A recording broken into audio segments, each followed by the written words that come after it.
Titi Camara, Camara en pivotant, et c'est le but.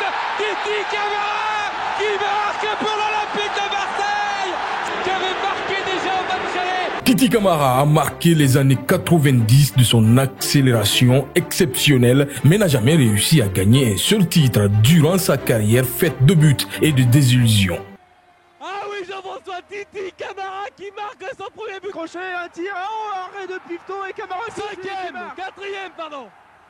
Et doublé pour Titi Camara. Retour sur la carrière de Titi Camara. Joueur très rapide, technique et amoureux de son pays, il a laissé une image agréable dans tous les clubs où il est passé. Après avoir fait ses games dans son Sili national, il rejoint la France à l'âge de 18 ans et débute à Saint-Etienne en 90. Dans l'ombre de Philippe Tibeuf puis de Didier Talot, il peine à s'imposer réellement. Ce n'est que vers la saison 1994 et 95 qu'il trouvera un temps de jeu plus conséquent.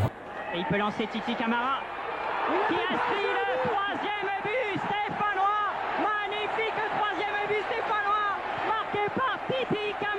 Afin de progresser, il quitte les Verts pour rejoindre le RC Lens où il va littéralement exploser. Aux côtés de Tony Vérel, il dynamite les défenses du championnat de France. Auteur de 14 buts en 2 saisons, il attise les convoitises. De son passage à Lens, on retient la découverte lors du téléfoot dominical. Une supportrice lensoise, Germaine de mémoire, 60 ans passés, et qui lui a déclaré sa flamme avec son maillot floqué de l'époque 95-96 avec son sponsor Shopee. Malgré une telle popularité, il rejoint en 97 Marseille et la Canebière. Et le revoilà, Titi Camara avec Robert Pires. Il laisse le ballon à Pires. Camara, et cette fois il marque. Il s'est vengé, Titi Camara. Après une première saison assez réussie, l'Armada 98-99, composée de Christophe Dugarry, Florian Maurice et Fabrizio Ravanelli, limite son temps de jeu. Joker de luxe, il profite de son statut de bête noire de Fabien Barthez pour jouer contre Monaco. Titi Camara, Camara en pivotant, et c'est le but. Titi Camara qui marque pour l'Olympique de Marseille, qui avait marqué déjà au match aller, le sauveur de l'OM.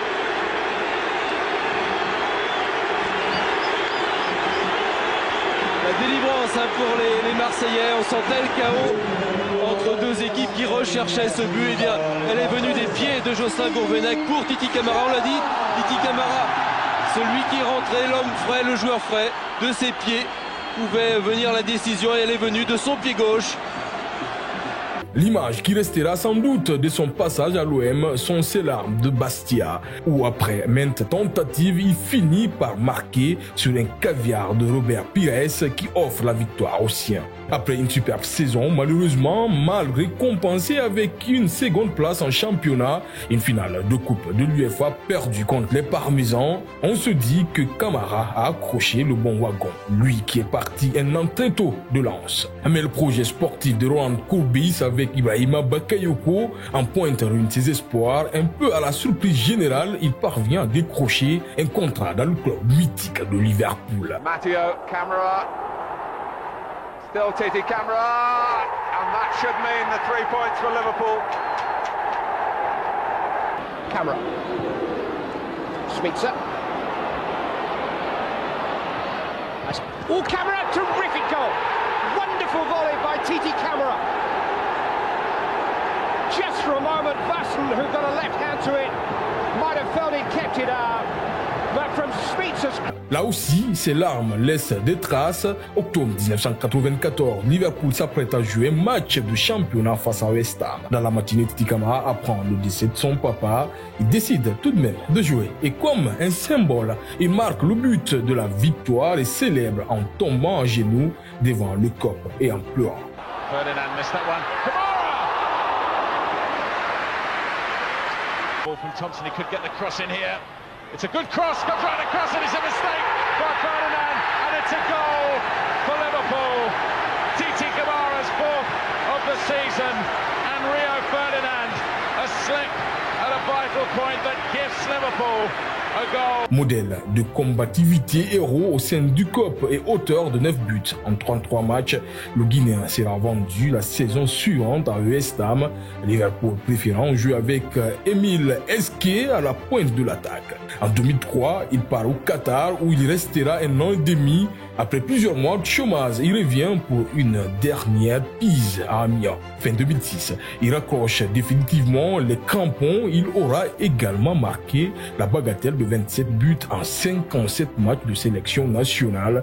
Titi reste ensuite dans le football en devenant le président du club de ses débuts, l'AS Kaloum, débarqué ensuite au bout de 3 matchs de qualification à la CAN 2010 en tant que sélectionneur. Il rebondit en tant que ministre des Sports entre 2010 et 2012, mais sans grande réussite. En 2014, il crée une académie de football à Conakry, le Racing Club de Guinée.